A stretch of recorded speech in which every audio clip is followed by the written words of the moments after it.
ब्रोगल कहानी सुनाते सुनाते रास्ता खत्म होने को है, लेकिन यही वो मकाम है जहां से ब्रोगल की असल कहानी का आगाज होता है।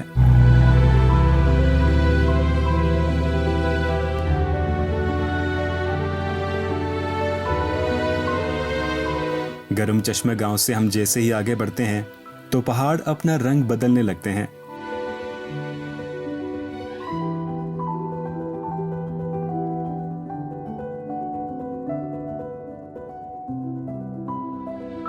रास्ते में नजर आने वाली खामोश झीलें, जिनका पानी इतना शफाफ कि आसमान भी हैरानी में साकित है।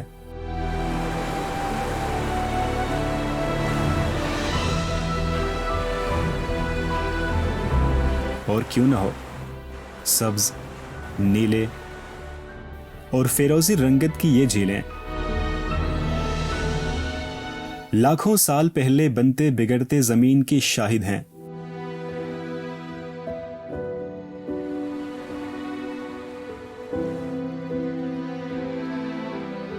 इन झीलों की गहराइयों में टेक्टोनिक एक्टिविटी से पहले और बाद की सारी कहानियां छुपी हुई हैं। उस वक्त की कहानियां जब हमारे और आप सबके दादा आदम इस खूबसूरत जमीन पर उतारे भी नहीं गए।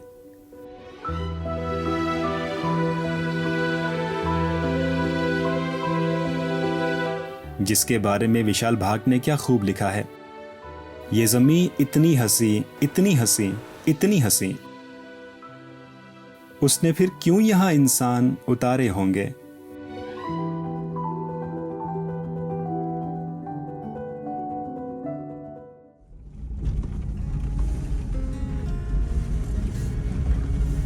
ब्रोगल के आखिरी दो गांव में से एक गारेल है, जहां हम शाम के वक्त पहुंचे।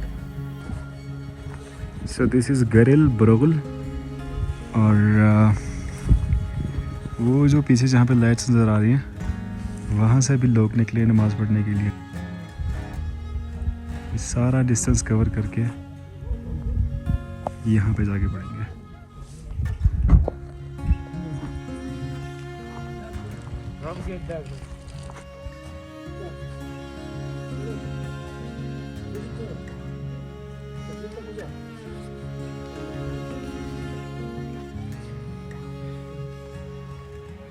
रात के वक्त तारों से जगमग करता आसमान देखकर मैं इतना एक्साइटेड नहीं हुआ जितना इकराम दस्तरखान पर चकोर देखकर हुए।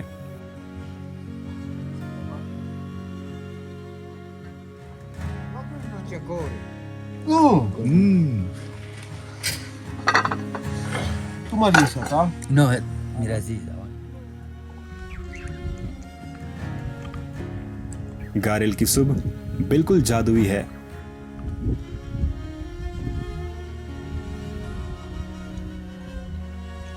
पूरे गारेल में मौजूद तन्हा दरख्त परिंदों का वाहिद आशियाना है, जहां से एक नए दिन का ऐलान होता है।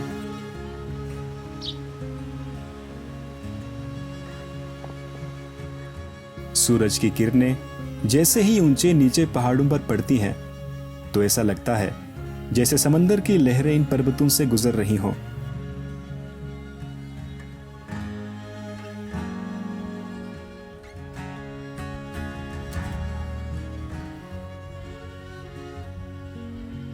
इस तरह के जादुई मनाजिर अकेले नहीं देखे जाते। जैसा अंग्रेजी में कहते हैं, शेयरिंग द कंफर्टेबल साइलेंस। लेकिन इंसान साथ हो और खामोशी हो, ऐसा तो अभी तक नहीं हुआ। सो हमने साथ मौजूद कुटिया की छत पर बैठी बिल्ली को आवाज लगाई तो वो दौड़ी चली आई।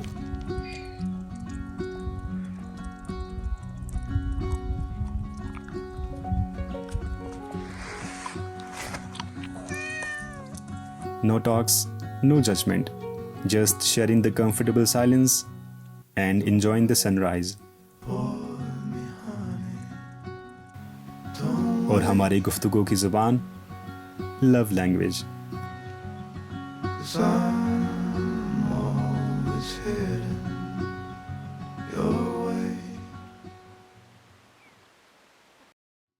नाश्ते से पहले ब्रोगल के पुराने बाशिंदे हकीम खान ने बताया वो ताशकोरगंज चीन से ब्रोगल आए थे। अब वो वापस अपने प्यारों से मिलने नहीं जा सकते, क्योंकि हिमालय से ऊंची शहद से मीठी और समंदरों से गहरी दोस्ती वाले हमसाया मुल्क का अहले इस्लाम वालों पर बिल्कुल भरोसा नहीं। तो आप शादी करके हमने यहाँ पैदा हुआ। ठीक ठीक, शादी करके पैदा हुआ या पैदा होके शादी किया? मेरा वालिद यहाँ शादी सारे करके ये हम यहाँ पैदा हुए, वो सारे बाल बच्चा वहाँ रह गया।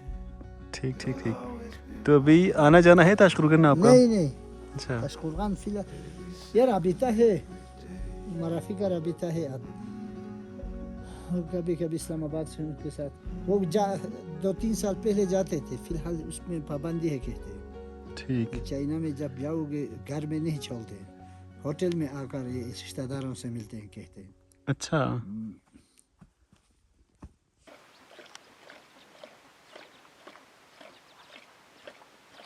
गारेल गांव के लोग सुबह सबसे पहले याक का दूध धोते हैं।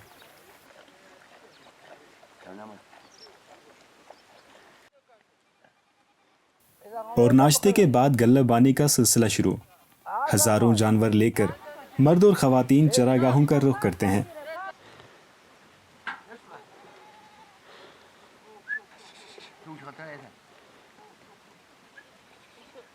और मौसीकी और रक्स से नए दिन का आगाज।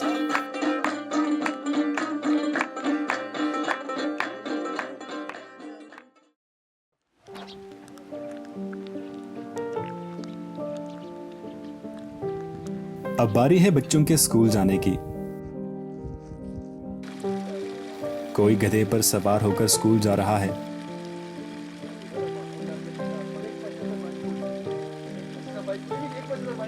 तो कोई मीलों का रास्ता तय करता हुआ पैदल। टीचर्स और स्टूडेंट्स दोनों चोटियों और मैदानों से गुजरते हुए स्कूल पहुंचते हैं।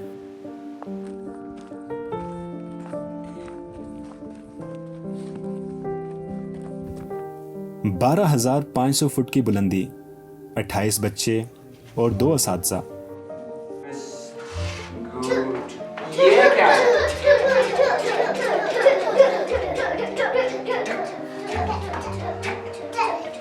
ये है पाकिस्तान के आखिरी कोने में मौजूद आखिरी गांव का तन्हा स्कूल।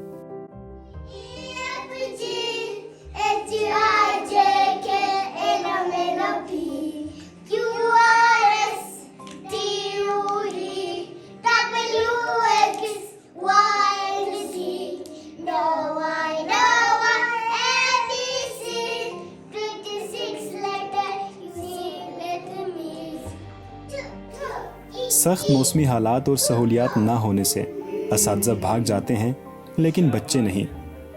सर यहाँ बिल्कुल आपको पता है जगह बहुत बैकवर्ड है, बहुत हार्ड है, लोग इधर रहते नहीं है। जब नीचे से टीचर लेके आते हैं वो तकरीबन 1 महीने रह के फिर भाग जाते हैं। बच्चों को सिखाना, इधर मार्कर ही नहीं मिल रहा है, पेन नहीं मिल रहा है, बहुत दूर है, दुकान ही इधर नहीं है। बच्चों के लिए काफ़ी मसला है, यूनिफॉर्म नहीं है, बच्चों लोग बहुत गरीब है, इधर मसला लोगों का है। यहाँ के बच्चों का हौसला और इल्म की लगन देदनी है।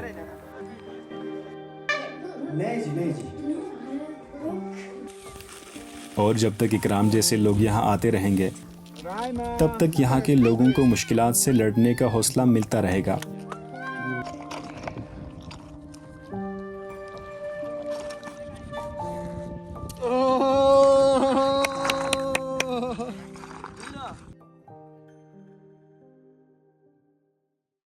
ब्रोगल के इन पहाड़ों के बीच बसने वालों को देखकर आप सोच रहे होंगे, सर्दी के मौसम में इनका गुजारा कैसे होगा, जहां गैस और बिजली तो कुजा दरख्त भी नहीं है।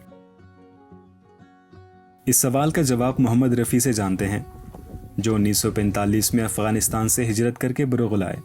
अब जब नाम मोहम्मद रफ़ी है तो पहले गाना सुनना बनता है।